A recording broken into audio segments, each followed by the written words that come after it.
తెలంగాణ రాష్ట్రం విడిపోయినప్పుడు నువ్వు పోయి చంద్రబాబు నాయుడు దగ్గర వంగి వంగి సంతకం పెట్టి 512 టీఎంసీలు ఆంధ్రప్రదేశ్ తీసుకోండి 299 టీఎంసీలు నాకు సరిపోతాయని సంతకం పెట్టింది నువ్వు కాదా?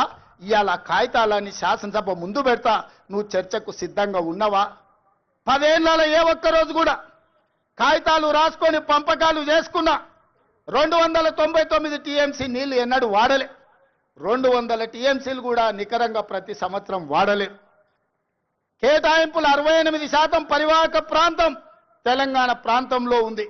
ఓన్లీ 32% ఆంధ్రప్రదేశ్లో ఉంది. ఆ లెక్క ప్రకారం అంతర్జాతీయ జల విధానంలో 555 టీఎంసీలు తెలంగాణ రాష్ట్రానికి రావాలి.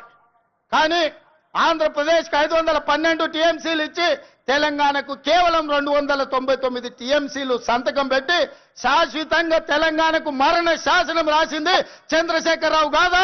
సంతకాలతో సహా ఆధారాలతో సహా అసెంబ్లీకి వస్తా, చర్చించడానికి నువ్వు సిద్ధంగా ఉన్నవా అని నేను అడుగుతున్నా.